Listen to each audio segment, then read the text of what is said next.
اور جو ہم گزشتہ 10 دن سے بیان بازی دیکھ رہے منیب صاحب وہ سندھ کے پانی کے حوالے سے ہے. دو پریزیڈنٹ زرداری صاحب نے جو جتنے بھی ایڈمنسٹریٹو آرڈرز ہیں اس میں انڈورسمنٹ ہے، لیکن سیاسی طور پہ وہ ایک بیانیہ بنا رہے ہیں پانی کے ایشو کے اوپر. کیا یہ کسی سیریس ایسکلیشن میں ڈیولپ ہو سکتا ہے؟ کیونکہ ایک ووٹر کا اپنا پریشر تو ہے نا، سندھ کا ووٹر پریشان ہوگا پانی کے ایشو سے. دیکھیے یہ ایشو تو بڑا سینسٹیو ہے، لیکن اب دیکھنا یہ ہے کہ اس کے حقائق کون سامنے لا سکتا ہے. پاکستان پیپلز پارٹی، جناب باسط زرداری صاحب، جتنے بھی ان کے ساتھ دیگر موجودین ہیں، ان کا یہ کہنا ہے کہ یہ تو دریائے سندھ میں سے جو مختلف نہریں نکالی جا رہی ہیں اور یہ سندھ کو برباد کر دے گا اور یہ پانی افیکٹ ہوگا، جبکہ کہا جاتا ہے کہ نہیں، دوسری سائڈ یہ کہہ رہی ہے کہ جی دریائے سندھ سے تو اس کا تعلق ہی نہیں ہے، یہ تو ریور ستلج سے ایک ہی کنال ہے جو نکالی جائے گی، محفوظ شہید کنال، اور وہ گرین پاکستان انیشیٹو کے لیے جو غالباً چولستان میں بنجر زمینیں ہیں ان کو آباد کرنے کے لیے یہ سارا کام ہو رہا ہے، اور اس کا کوئی فائدہ، اس کا کوئی نقصان دریائے سندھ کے پانی کو نہیں ہوگا. اب دیکھیے یہ بڑی ڈسٹنکٹ قسم کی ڈیوائیڈ ہے. آپ یا تو اس کے اوپر کوئی ڈیبیٹ ہو، پتہ چلے کہ حقائق مکمل طور پر کس کے درست ہیں. ہم دونوں سائڈز کی جو موقف ہے میں نے آپ کے سامنے رکھ دی ہے، لیکن آپ اس بات کا اندازہ لگائیے کہ 7 دہائیوں سے زیادہ پرانا ہمارا ملک ہے، آج بھی مسائل ہمارے پانی کی تقسیم کے حوالے سے اپنی جگہ موجود ہے. لہذا ایک تو یہ دیکھنے کی ضرورت ہے. دوسری بات یہ ذہن میں رکھیے گا، یہ اتحاد ایک خاص قسم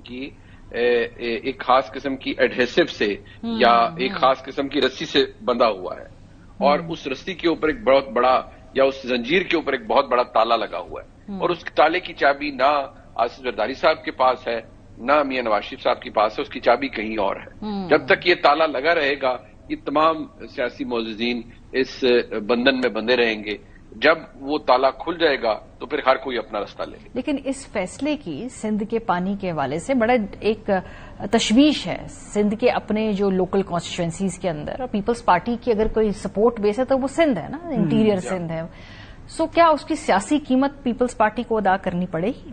دیکھیے پیپلز پارٹی کی سیاست تو اب ایک بڑی محدود سی ہو گئی ہے، وہ سندھ کے اندر ہی اور سندھ کے معاملات پہ ہی سارا ہم دیکھتے ہیں. آلدو کہ جس لیول کی جماعت تھی پیپلز پارٹی، آج تو اگر خیبر پختونخوا میں کچھ ہو رہا ہے یا کسی اور جگہ پہ، اس سب کے اوپر بات ہونی چاہیے تھی کہ کیا اس سے پیپلز پارٹی کو کوئی اثر پڑتا ہے. المیہ دیکھیں کہ کوئی وہ ڈسکشن میں ہی نہیں ہے. بلوچستان میں ان کی حکومت ہے، کوئی تنقید بھی نہیں کر رہا ان پہ، جھوٹے منہ بھی تنقید نہیں کر رہا کہ بھائی تمہاری حکومت نے وہاں پہ کیا کیا. تو اس سے آپ پیپلز پارٹی کی ریلیونس کا اندازہ لگائیں اوور آل. ہاں اپنے صوبے میں یقیناً وہ اس کو کیپٹلائز کرتے ہیں، اس کے اوپر پولیٹیکل نعرے بھی لگاتے ہیں، لیکن جب یہ نہروں کی بریفنگ دی جا رہی تھی وہ ایوان صدر میں صدر مملکت صاحب نے اس اجلاس کی صدارت کی، انڈورس کیا، باقاعدہ اعلامیہ جاری کیا، اور انہوں نے کہا کہ اس پہ سائڈوں پہ کنکریٹ بھی لگانا ہے نہروں کے اوپر تاکہ نہریں صحیح بنے. اب کس منہ سے یہ سندھ کی عوام کو جو ہے وہ یہ بیانیاں بیچ رہے ہیں کہ جی ہم نے اس کی مخالفت کی ہے؟ دیکھیں اس کو دیکھا جائے، اگر یہ پاکستان کے حق میں ہے، اگر اس سے پاکستان کا فائدہ ہوتا ہے تو اس میں کسی کو سیاست نہیں کرنی چاہیے. ہاں اگر اس چیز میں کہیں سے سندھ کا جو وہاں کا کسان ہے اس کو نقصان ہو رہا ہے، اس کی فصلوں کو نقصان ہو سکتا ہے، تو پھر سینٹر بھی دیکھے کہ جو سندھ ہے وہ متاثر نہ ہو.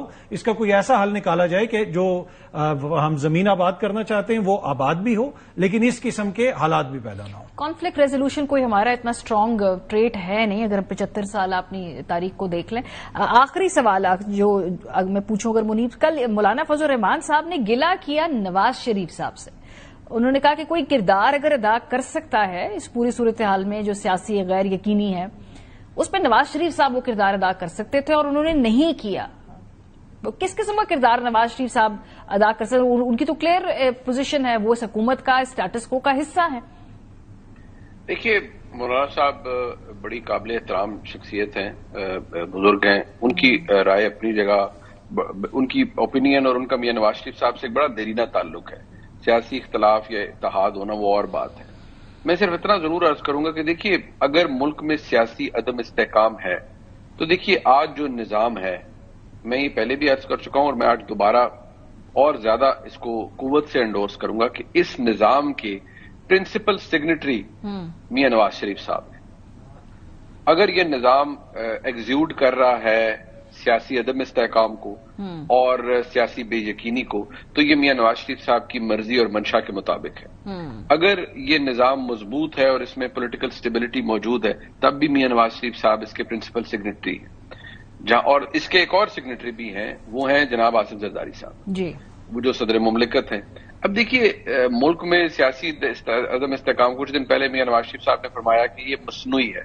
دیکھیے بصد احترام یہ مصنوعی نہیں ہے، یہ نظر آتا ہے، یہ اب ایز بی اسپیک یہ ٹینجبل ہو گیا ہے، یہ آپ کو نظر آتا ہے کہ یہ اپنی جگہ موجود ہے۔ ہاں میں یہ بات ضرور آپ کو بالکل اپنی خبر کی بنیاد پر عرض کر سکتا ہوں کہ اس عدم استحکام کی بھی اب ریلیونس نہیں رہی، کیونکہ جواب یہ آتا ہے کہ عدم استحکام ہے، اچھا بالکل ہے، لیکن کیا ملک رک گیا ہے؟ جواب ہے نہیں۔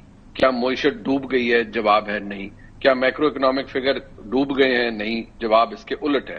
تو جب آپ کو آگے سے اس طرح کا جواب یا اس طرح کا موقف ملے تو آپ سوچ میں ضرور پڑ جاتے ہیں کہ اچھا پھر یہ عدم استحکام ریلیونٹ ہے یا نہیں ہے۔ میرے نزدیک تو ریلیونٹ ہے، کیونکہ اگر لانگ ٹرم بیسس پہ دیکھا جائے تو ملک وہی آگے بڑھ سکتا ہے جس میں سیاسی کھینچا تانی نہ ہو، لیکن شاید ہمارا ڈی این اے اب ایسا ہے کہ ہمیں اس کے ساتھ ہی کہتے ہیں کہ وی ہیو ٹو سروائیو دس، اور اس کے ساتھ ہی زندہ رہنا پڑے گا۔ 2025 میں مولانا فضل الرحمان صاحب نواز شریف صاحب سے 2022 والی توقعات لگا کر بیٹھے ہوئے ہیں، وہ کہیں پیچھے رہ گئے وہ نواز شریف؟ لیکن نواز شریف صاحب کو تو خود بھی جو 2022 والا نواز شریف ہے اس کی تلاش ہے۔ وہ تو مولانا صاحب پتہ نہیں کون سے نواز شریف صاحب کو ڈھونڈ رہے ہیں۔ دیکھیں میاں صاحب نے تو جو سب کے سامنے ہے، انہوں نے وکٹری سپیچ کی ہے الیکشن کے بعد، وہ بھی سب کے سامنے ہے، ان کی صاحبزادی کی حکومت ہے، بھائی کی حکومت ہے، تو اس وقت تو سیاسی طور پہ وہ ارریلیونٹ ہیں۔ آپ کو میں ضرور کمپلیمنٹ کروں گا کہ آپ نے نواز شریف صاحب کا کم از کم ذکر تو کیا، مولانا صاحب نے ذکر کر دیا اور آپ کو ذکر کرنا پڑ گیا، لیکن اس اسٹیچر کا جو لیڈر ہو، کسی کو اچھا لگے یا برا لگے، وزیر اعظم رہ چکے ہیں 3 دفعہ، ایک پاپولر لیڈر رہ چکے ہیں، لیکن اس وقت وہ ارریلیونٹ ہوئے ہیں، اور ارریلیونٹ ہونے کی وہی وجہ ہے کہ جس قسم کی سیاست وہ کر رہے ہیں، ان کا ایک بیانیہ تھا، اس بیانیے کو انہوں نے بہا دیا اور اس کے بعد سے جو ہے پھر یہ سارا سلسلہ چل رہا ہے۔ تو مجھے نہیں لگتا کہ نواز شریف صاحب کی کوئی اس 2025 کی سیاست میں کوئی بہت زیادہ، انلیس کہ ایک دم سے کوئی ڈرامیٹک چینج ہو۔ یہ صرف مولانا نہیں، یہ اچکزئی صاحب بھی کہتے ہیں کہ اگر کوئی تبدیلی آئے گی تو اس میں نواز شریف صاحب کا بڑا امپورٹنٹ کردار ہوگا، پر فی الحال مجھے میاں صاحب وہ کردار ادا کرتے ہوئے نظر نہیں آ رہے۔